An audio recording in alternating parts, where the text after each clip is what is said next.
throughout our ummah at all levels, and particularly the aqidah of al-wala and al-bara. Who do we show our allegiance and our love to, and who do we disassociate ourselves from?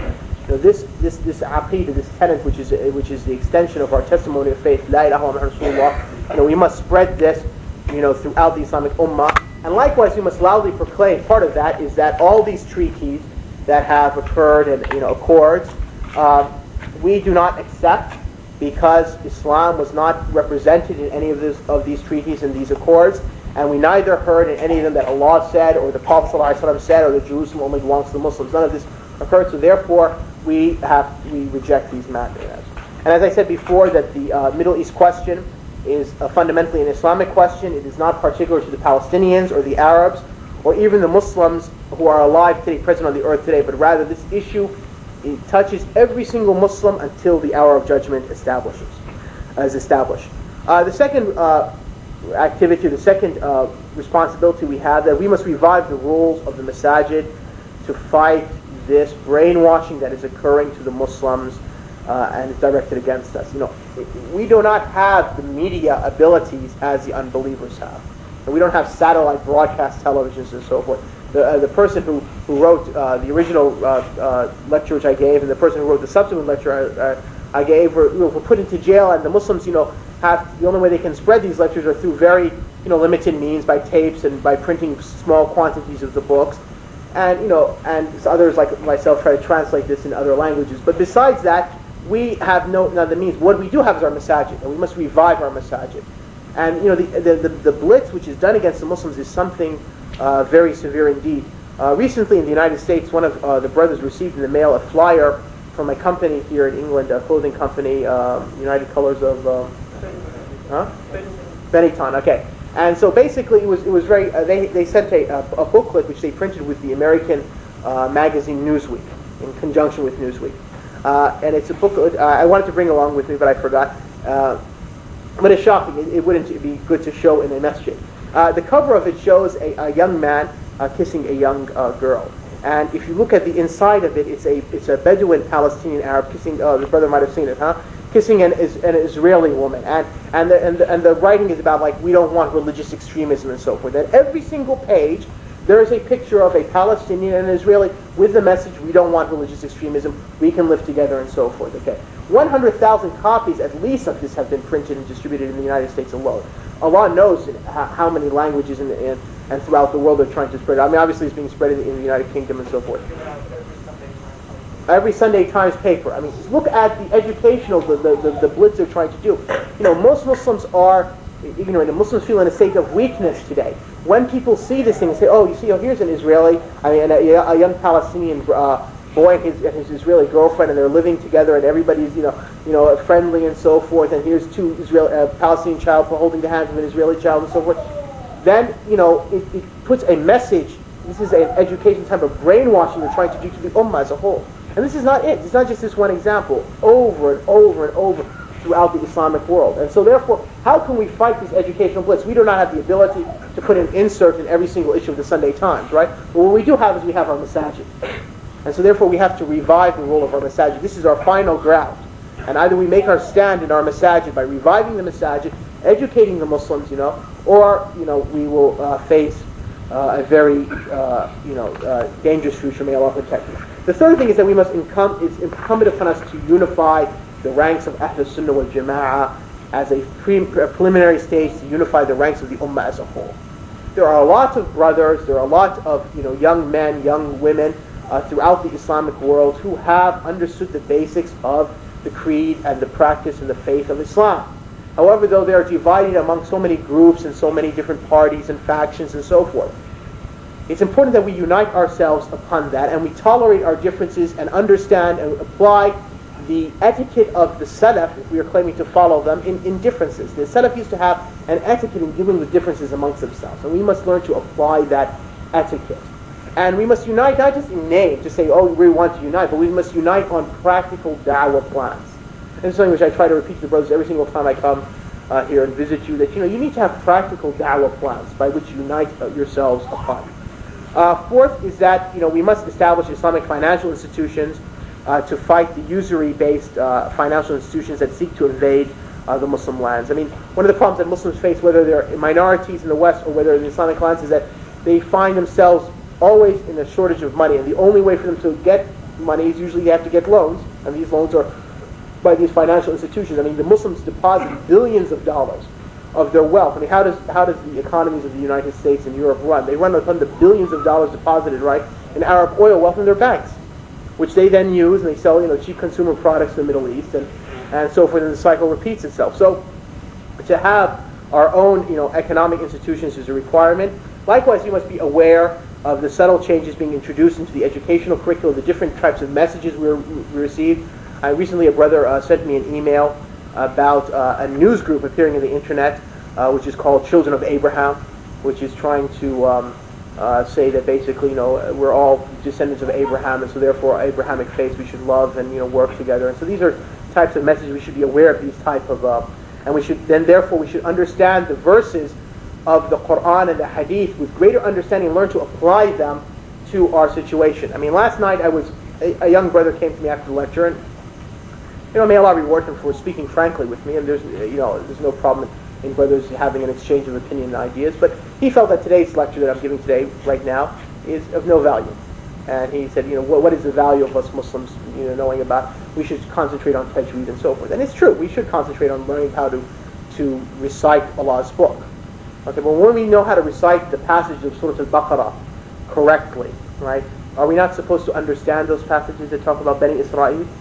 And if we are to understand those passages that talk about Bani Israel, are we not supposed to then understand it concerning the reality which we live, or are we just supposed to understand it in a historical sense and not understand the application of those passages? So, we need to increase our understanding of these ayat and these ahadith and link it to the reality in which we live today.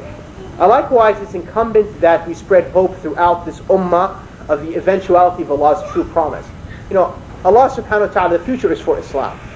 And the ayat and the ahadith pointing to that eventual victory will come to this ummah. And each of us should not feel despair, but we should know that the eventuality is that Islam will be triumphant, even if the disbelievers find that distasteful.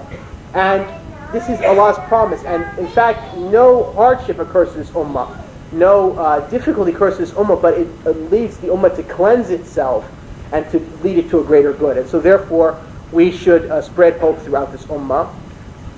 Likewise, we should spread and redouble our activities of da'wah activities in the West, especially in the United States, where you have much more freedoms and latitude. We have opportunities while we are in Western countries due to the freedoms that these countries allow, which other people in the Islamic world do not have. I mean, for instance, the conference that the brothers attended last night by the Student Union, do you know that in most Islamic countries you would not be able to have an Islamic organization in a university, let alone to have a conference? And in some Islamic countries, if you had some 700 young men and women gathering in a hall together, they would be surrounded by the secret police and then carted off to jails to be tortured and so forth. So we have a lot of freedom, and a lot of Muslims travel through these countries by which you can spread teachings of Islam. And so therefore, to take a subject like this and to translate it into different languages and spread it throughout the Islamic world, to print booklets and so forth and give it to, especially now when the tourist season come and Muslims come as tourists, and to send stuff back. I mean, there's a lot of things that Muslims can do and have innovative solutions if they put their mind to it in order to spread Islam and also to deal with these issues. Also, we must stand fully and with all our might with the Palestinians throughout the occupied territories. Not all the Palestinians, indeed probably the majority of the Palestinians, do not agree to these treaties, and they feel that they have been cheated out by those who represent them, who they don't want them to represent them. And a large number of the Palestinians, especially the younger Palestinians, their hearts are with the different Islamic movements there. So therefore, we must stand fully with our brothers over there and try to assist them in any way we can. And at least, if we can't assist them neither materially or through financially or whatever politically, then what we should assist them with is at least by keeping the issue alive in the ummah, right, and continually talking about this issue.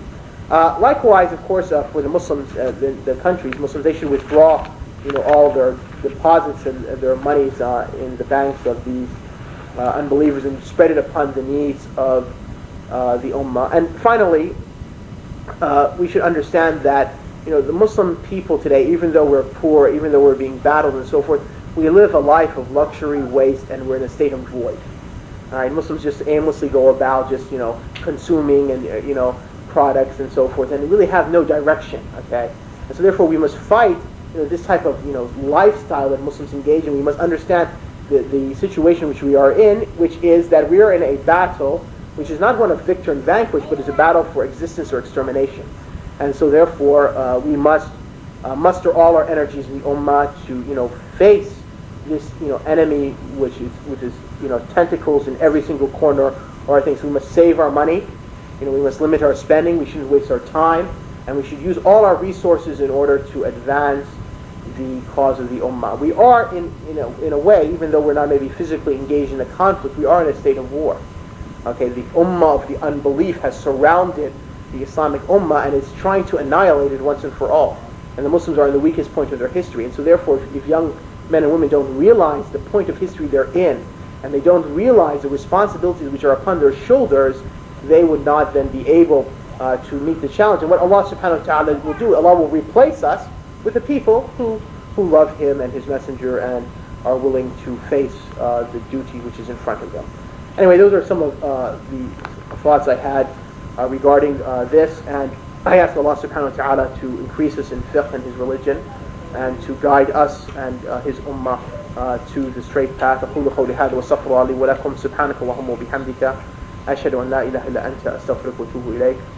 I guess we can take some questions or some comments from the floor, and brothers should not feel shy to. If somebody wants to make a comment, whether they're positive or otherwise, just you can stand up. I'm glad to listen to your comments and also your questions. You don't have to send them in paper. Just feel free, but observe the rights of everybody else and don't hog the mic, as they say. Okay, the question is, how does Shaykh ibn Baz's fatwa, which teaches the Jews, stand with respect to what you have spoken about today? Well, how did Shaykh ibn Baz's fatwa come about?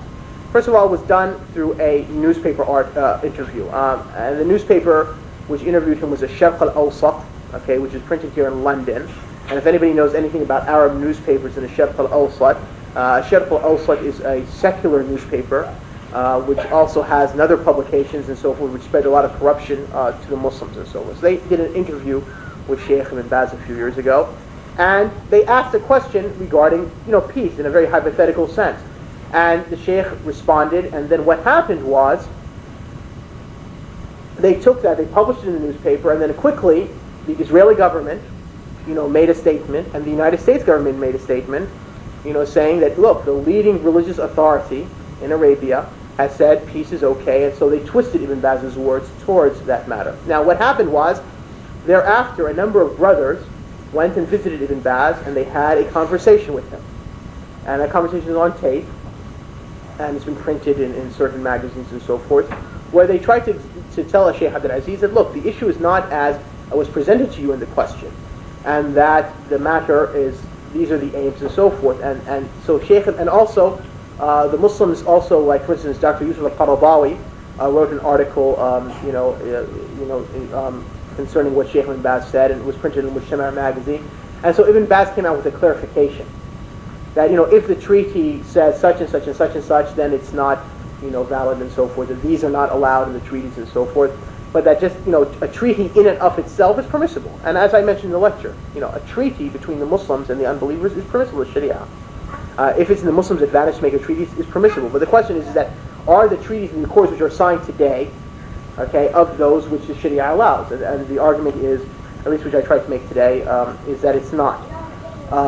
And so that's what happened regarding Shaykh Ibn Baz. And prior to what Shaykh Ibn Baz's fatwa, a number of scholars sent a lecture which was widely published and distributed where in Saudi Arabia to Ibn Baz, and there was a number of signatures on it regarding the peace talks and what it aims behind it, and asking him to use his his influences and his full weight in order to enlighten the Ummah and also the political authorities in Saudi Arabia regarding that, to try to put pressure not to engage into that. Should we unite on belief or action? Some people act but do not believe fully. I'm not certain what the questioner means by that, but we have to understand that total unity on every single matter of belief is not a requirement for jihad in the path of Allah Azza wa Jalla. I mean, even if you look at the seerah of the Prophet ﷺ's companions, when Ali ibn Abi Talib and the Khawarij first appeared in the Masjid of Kufa, and they criticized Ali, and they raised the banner, the judgment belongs only to Allah. What did Ali say? Ali said, you have three rights upon us. One of it is that we cannot prevent you from the masajid of Allah. The second of the rights you have upon us is that we will not prevent you from al-fay, so long as you engage in jihad. And al-fay is, there's two types of property which is seized from the unbelievers in jihad.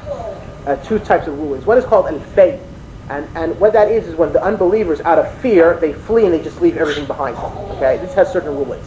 And the other is ghanima, when the Muslims actually engage in battle and they overpower the unbelievers and they take that. That has its different rulings. So we're not allowed to prevent you from that. So long as you're going to engage with us in jihad, we are not going to prevent you from your right of the jihad, of the ghanima which comes out of jihad. And thirdly, we will not begin fighting you unless you attack us first. So this is what Ali said to the Khawarij, those who the Prophet ﷺ said they were the dogs of the hellfire. Okay? And so that shows that the people of bid'ah, right, can engage in the jihad of the Muslims, of course.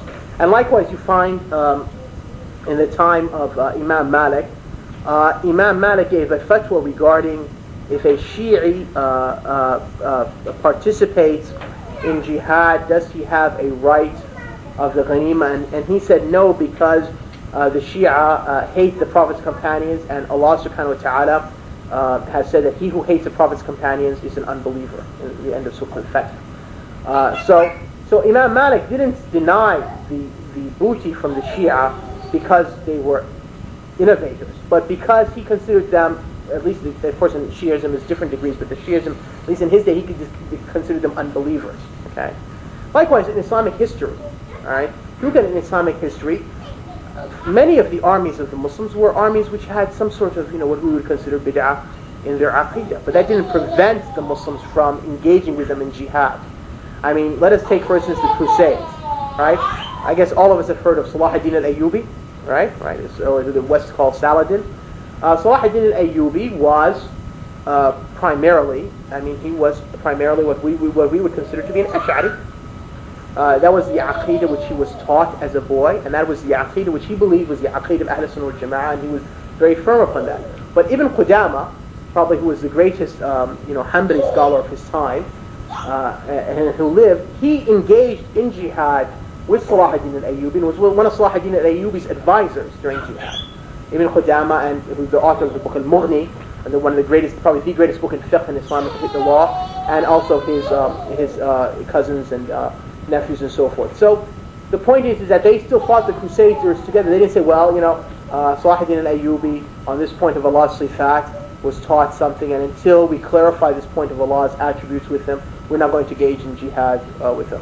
Likewise, Ibn Taymiyyah, when he brought the armies from Egypt to engage the Mongolians a century later, did Ibn Taymiyyah, the armies of the Muslims had with them people who were Sufis, had people who were Ash'aris, and so forth. Ibn Taymiyyah still engaged with them to push off the greater evil, which was the Mongolian pagan barbarian hordes. Okay, and likewise the jihad, which was waged by the Uthmanis, the Ottomans throughout their Islamic history. They were likewise people who had tasawwuf, and they had Ash'ariyya and different types of bid'ah. Okay, so does that mean that these matters are not important? No, you have to clarify these matters, because one of the reasons why the Muslims get in these bad positions is due to deviations in belief and practice. But the point is that if you are now facing a danger, for instance, let's say you were in a room with a person who was a Sufi, and somebody came in there with a gun to shoot you, okay? And the Sufi there, and you decided to defend yourself. Would you say, well, no, until you get your aqidah clean and straight, okay, I'm going to take care of the enemy by myself, and it would result in your perishing? No, because that's the greater of the two evils.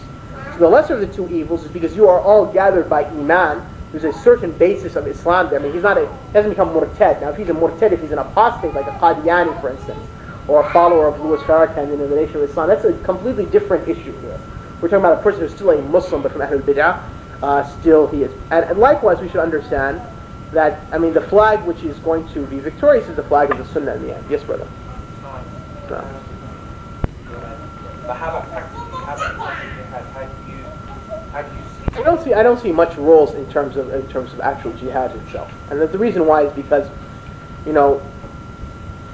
at one time in the United States, for instance, and in Europe, the Europeans and the Americans had no problems with Muslims fighting jihad. And that was during the Afghani jihad. The reason why is because they saw it that it was for their benefit to have rally Muslims around the world in order to engage in that, because that was their greater enemy, the Soviet Union.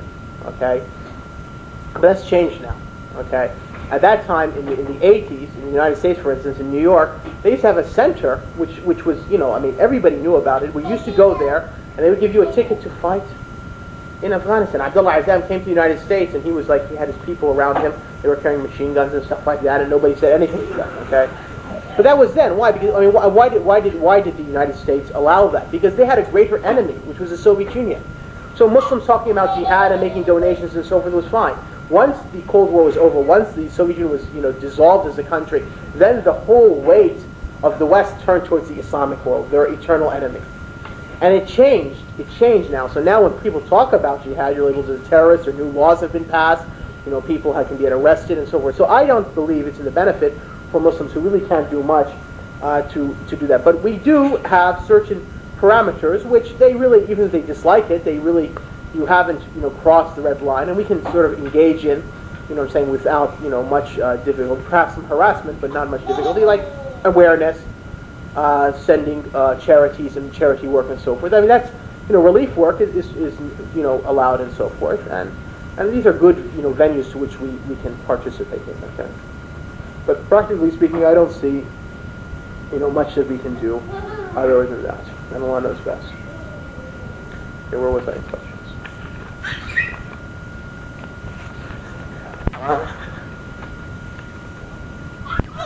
Is it wise to cooperate with the innovators in situations other than jihad as they may influence you?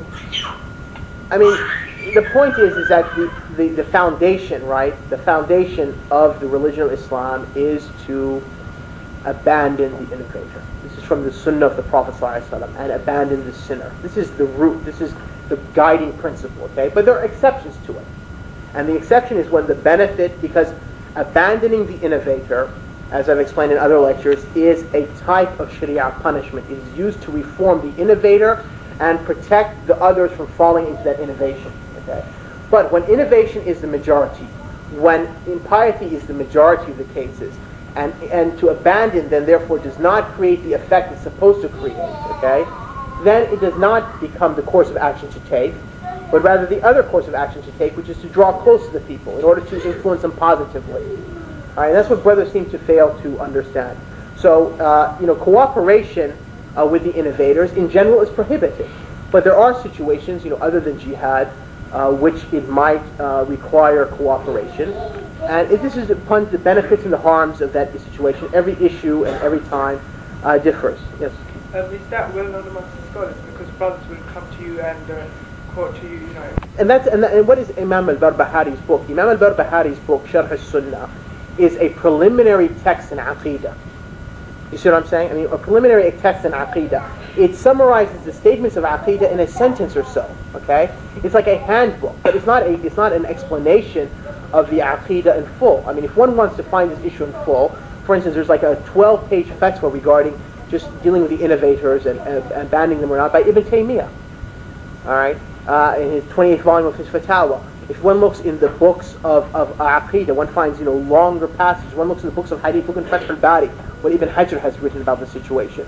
You find, and if you look in the text, of Islam, one cannot, base a ruling on just one statement made by al-Barbahari in a preliminary handbook of text, and then, neglect the volumes of Islamic information which is written, regarding the matters. Now, let me try to think of an example which might bring that closer. Trying to think of something which can bring. So, if someone was to read the verses in the Quran regarding, for instance, jihad, okay, one might come with the conclusion, right, that peace is not permissible in the Sharia. Okay? However, though, if one looks at the text from the Sunnah and all the ayat in the Quran and all the different, times it was revealed and the conditions and stipulations, one comes with a completely different matter that peace, or the suing of, not peace to use a better, more accurate term, cessation of hostilities is permissible under certain circumstances in the Sharia. Okay, so where does one get that? I think one gets into the books of fiqh. So what I'm trying to say is that, that the issues of the learning of Islam cannot be confined to a single book, okay? Unless it's a book of Allah. Alright, that's the only book which you can say that it's in the book of that book. But any other text after that is just a text. And should be understood in that light. Okay. I guess here's a similar issue. That Fatiha, the 7th verse says Jews and Christians. Would it not be a better statement be Jews, Christians, and also Muslims also can fall under both categories? Well, the Prophet ﷺ said, غَيْرُ الْمَغْضُوبِ عَلَيْهِمْ هُمُ الْيَهُودِ وَلَا الضَّالِينَ هُمُ النَّصَارَى. They're the Christians, okay? So to say that it's a better statement to include the Muslims, right? You should then, put that to the Prophet Muhammad ﷺ. So why didn't you say it's a better statement? But the Prophet ﷺ told us in a hadith, you will follow the way of those before you, right? Step by step, and even if they were into the lesser fold, you would follow them. The Prophet, they asked the Prophet ﷺ, the hadith of the Mas'ud, the Jews and Christians, the Prophet ﷺ said, who else from the people? So certain portions of this ummah resemble the Jews and the Christians, and so therefore they inherit a degree of Allah's anger or a degree of Allah of going astray. Okay? But they're not equivalent to the Jews and the Christians, because if they were receiving Allah's wrath to the degree the Jews receive Allah's wrath, then they would be unbelievers. Okay? And likewise, if they were, I'll come to you in a second, but if they were astray to the degree that the Christians were astray, they would be unbelievers. But they might have some resemblance to them. Okay? So one should put things in perspective and not, label astray Muslims like Jews and Christians. Making takfir of the astray Muslim is something very dangerous indeed. Yes, brother. That's a better. And one of the men was, and they still didn't take it. No. So obviously, the deepest part of the hellfire is the hypocrite. Allah Subhanahu wa Taala says, okay, and a hypocrite, a munafiq, is a person who has no iman in his heart. So while he openly professes himself to be a Muslim, but in his heart he doesn't believe. You see. But an astray Muslim, for instance, let's say a Muslim who is has some sort of bid'ah in his belief, or has some sort of astray practice, or is sinful, right? These people are not in the degree of the hellfire as the Jews and the Christians. They're in a more shallow part of the hellfire, and in fact many of them won't enter into the hellfire, because Allah Subhanahu wa Taala says in the Quran, إِنَّ اللَّهَ لَا يَغْفِرُ أَن يُشْرَكَ بِهِ وَيَغْفِرُ مَا دُونَ ذَلِكَ لِمَن يَشَاءُ.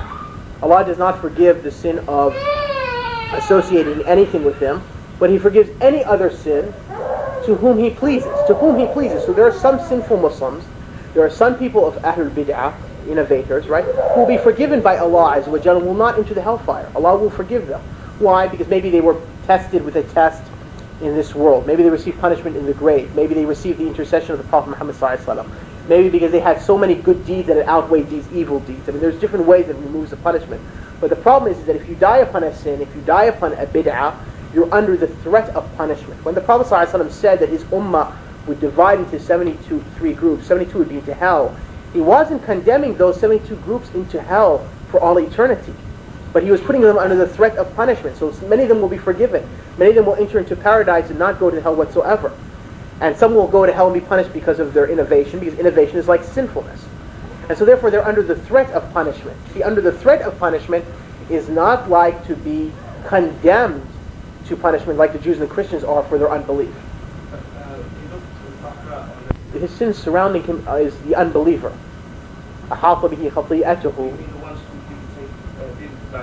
No, not that he didn't take heed. I mean, he was surrounded by his sin, in the sense, ahalfa means that he's encompassed by, he's an unbeliever. He has no good deeds. This is in the verses that refer to anybody being in the hellfire for eternity, refers to the unbeliever. But as far as the believer, even if his belief is as minimal as a mustard seed, the Prophet ﷺ said that he will eventually leave the hellfire.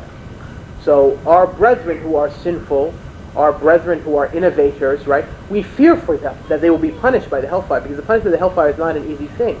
But at the same time, we know that eventually they will make it to paradise, and that's why we want to preserve them from any harm reaching them whatsoever. I hope that clarifies it. Okay, good. I think I already answered this one about the first of the mess. What is the correct manhaj of working towards establishing an Islamic state?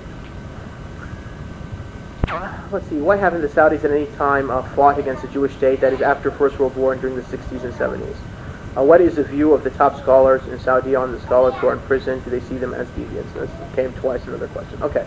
What is the correct manhaj for working towards an Islamic state?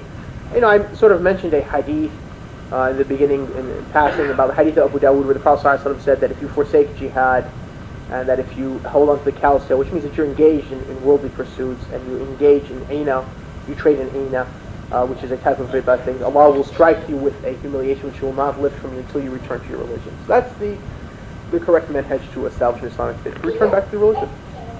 It's that simple. That's the Prophet ﷺ said.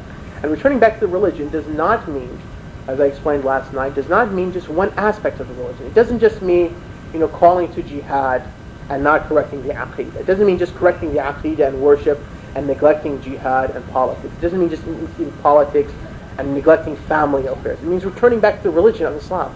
The religion of Islam, if you look in the books of fiqh, for instance, right, starts with Kitab al-Tahara on how the ruling concerning water. What water is clean and what water is pure to use to purify yourself and what water is filthy, right? And it ends, in Bab al-Qrar, concerning if somebody, court goes and he acknowledges that he has some sort of debt upon him, or, he acknowledges himself to a crime and so forth, and everything in between. Tahara, Salah, Janazah, fasting, i'tikaf, Hajj and Umrah, jihad, buying and selling, and all the different aspects of that, marriage, divorce, judiciary matters. This is all Islam. And that's the Sharia, and of course the Aqidah, all the pillars of faith and so on. So until we return back to our religion, we return back to all these matters. So the correct manhaj, and the word manhaj is not, many brothers do not understand what the word manhaj. Manhaj means just the way in the Arabic language, path. So the correct path is to return back to our religion in all of its entirety. Now, in the religion of Islam has different, degrees of its important matters, right? The siwak, right, is something which is mustahab, preferred to use, but is it as important as making wudu before salah? I mean, if you make wudu, you have to make wudu before salah, right? But to brush your teeth, right, to use a siwak is something which is mustahab, recommended, but it's not required. Okay, so while this is from the sunnah of the Prophet ﷺ, and it's something which we should encourage, we can't say it's at the level of wudu, right? And likewise, we cannot say that salah is, that the issue of selecting a khalifa is more important than the issue of salah itself, the 5 daily prayers. No. The 5 daily prayers is something that Allah Himself, obligated to the Prophet Muhammad ﷺ directly through direct speech when the Prophet ﷺ had his mi'raj. So the 5 prayers is a central matter. That's why the Prophet ﷺ said that, and the Sahabis do not think that any deed, if you forsake it, would lead you to unbelief except for salah. So, the Islamic religion is degrees in terms of its importance, and we should hold on to it all. Udkhulu fi silmi kaffa, we turn to Islam, which is Islam over here in entirety. But we should understand the different degrees to what is important, and we should begin with the most important, then the next, and then the next, and so forth. As far as the Saudis at any time fought against the Jewish state, that's not true. In the 48th war, they fought, and of course in 1973, the oil embargo, right, was basically due to the Saudis turning off their pumps and so on. So that's a historical inaccuracy. What is the view of the top scholars in Saudi on the scholars who are in prison? Do they see them as deviants? No. And if you have any doubt about that, call Ibn Baz and ask him yourself. I think brother had a question back there. So a hand raised. Yeah.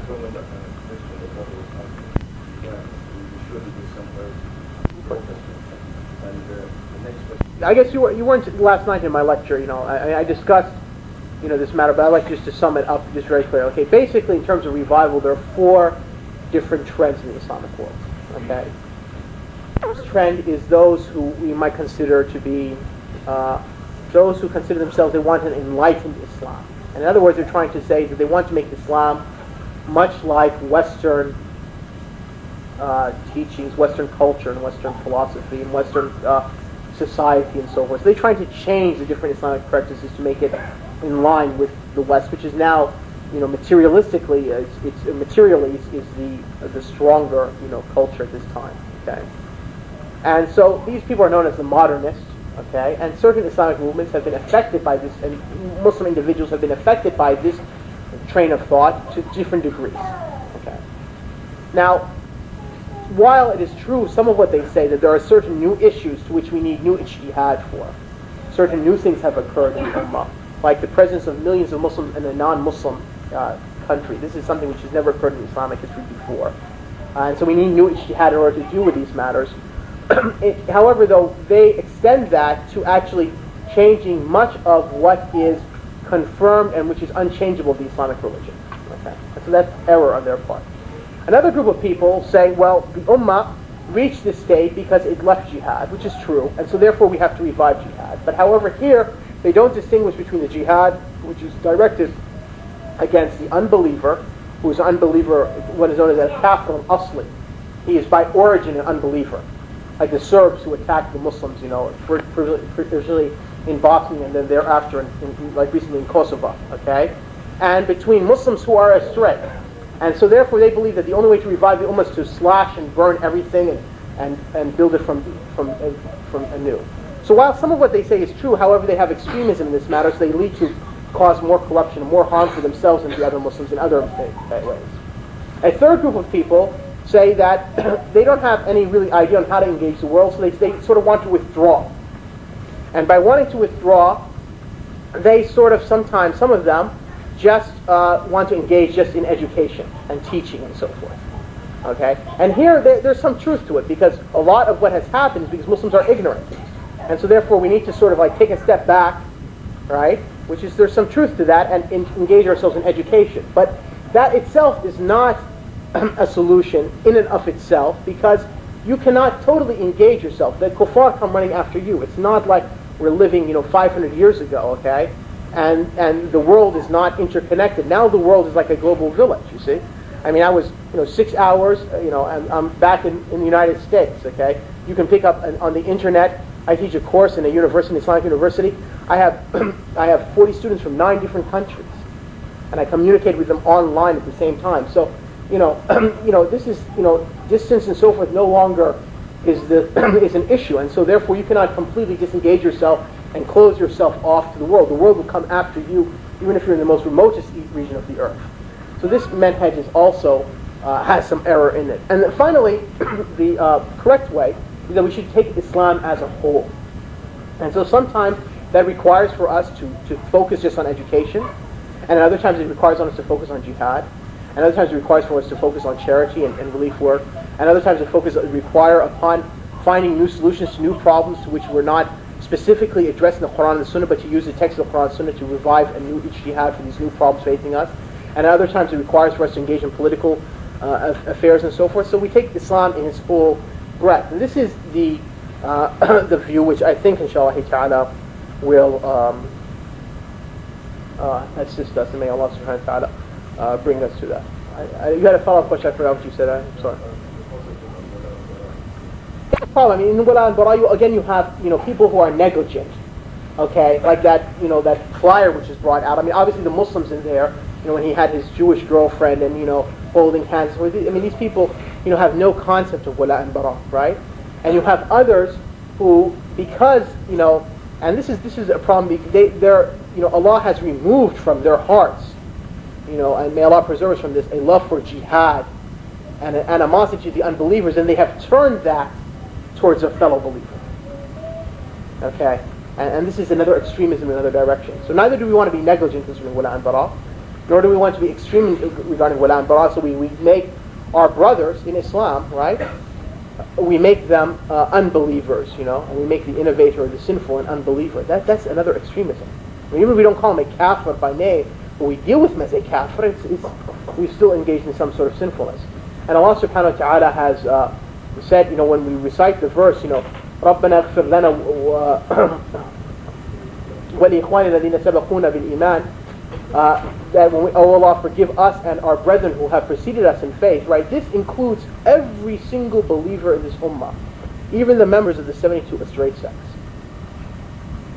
So when you're making this dua, which is recited in the Quran, and you're asking for Allah to forgive us and our believers who have preceded us in faith, you're asking Allah subhanahu wa ta'ala to forgive all the Muslims. Every single Muslim, even the astray Muslim, even the sinful Muslim. Because he's still a Muslim, he's still within the circle of Iman. It's the apostate, the kafir, the murtad, who is dealt with different, like the Qadiani, you know what I'm saying?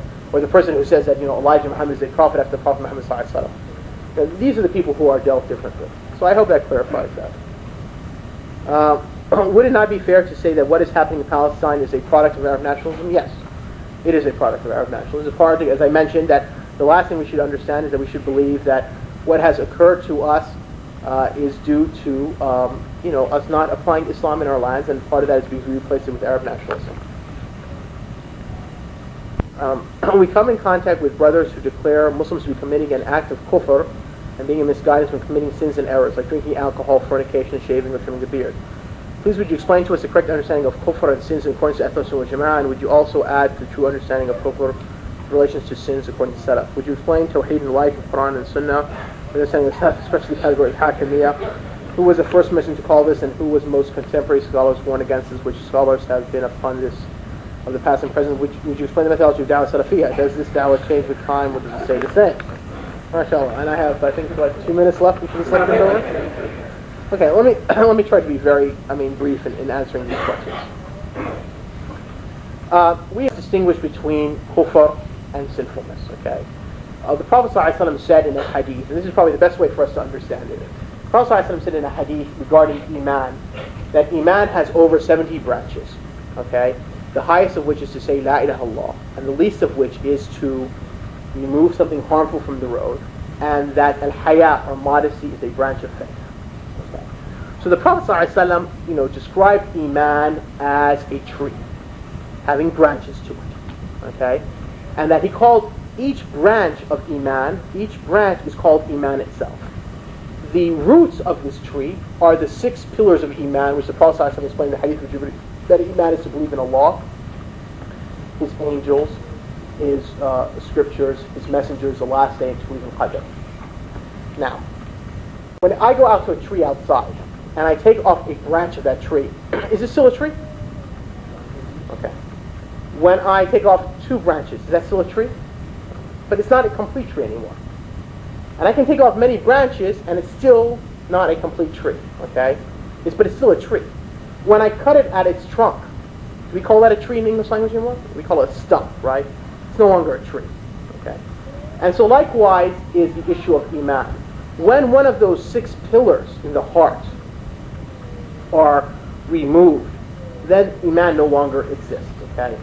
And those branches of iman, some of those branches of iman directly affect those 6 pillars. And so when you remove some of those branches, right, you're not just pruning the tree and the tree is no longer complete, but you've actually entered to the roots of the tree because it's such a strong connection, and so therefore you removed it. And I'll give you an example. Love of Allah. Love of Allah is a branch of the branches of faith. If you take, the book by Al-Bayhaqi, Shu'ab al-Iman, you'll find listed in it love of Allah. Okay? If someone has no love of Allah in his heart, not that he has weak love, but he has no love of Allah in his heart, is he a believer? No. He might believe in Allah's existence. He might acknowledge that Allah should be worshipped, but he's not a believer. So here you removed a branch, you've actually, impaired the tree, so the tree no longer exists. And so this is the situation. So now when you come to, like for instance, drinking alcohol, okay? Not drinking alcohol is a branch of faith. Consuming that which is halal, at-tayyibat, okay? And to consume that which is from al-khaba'ith is a branch of kufr. But it does not result, this branch, necessarily by removing the branch of consuming the tayyibat and not consuming al-khaba'ith, does not remove iman in totality. It might, but not necessarily. Likewise, growing the beard is from the acts of al-fitra in general are from the branches of iman. And so therefore to not act upon the acts of the fitrah will not necessarily cause the loss of the tree of the iman. And so that's in very brief, given the time. So in general, the Ahl-Sunnah wal Jama'ah does not implicate kufr, except to those whom Allah Azza wa Jal has implicated that their act or that belief is an act of apostasy, of kufr. Okay. Would you explain Tawheed in light of the Quran and Sunnah with understanding of the Salaf? Tawheed, in the most easiest way to understand it, means to single out Allah in that which belongs only to Him. To single out Allah in that which belongs only to Him. Okay? Now, al-hukmu, all right, or judgment. Is this a matter which belongs? And I want the questioner to answer this, or if the questioner doesn't want to answer this, leave somebody in the audience to answer this question. Does al-hukm, judgment, belong to Allah, or does it belong to Allah? To Allah. Does it belong only to Allah, or does it belong to Allah and somebody else?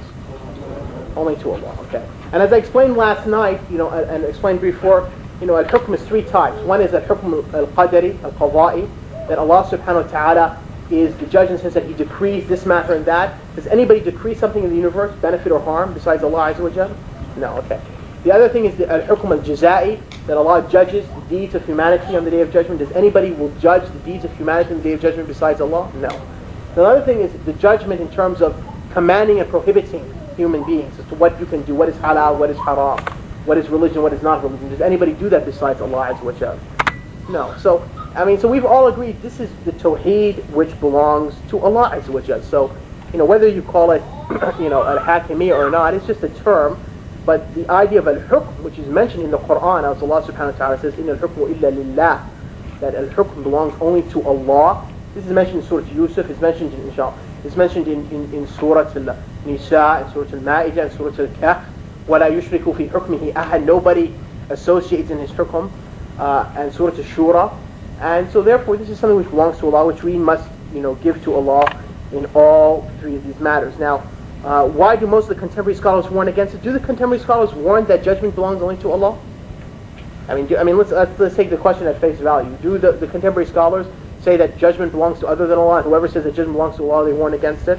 And which of the scholars have been upon this of the past and present? Any true scholar, of course, would be upon this in past and present. Okay. Would you explain the methodology of a da'wah salafi? Does this da'wah change with time, or does it stay the same? A da'wah salafiyah is the da'wah of the salaf, which is the da'wah of the Prophet's companions.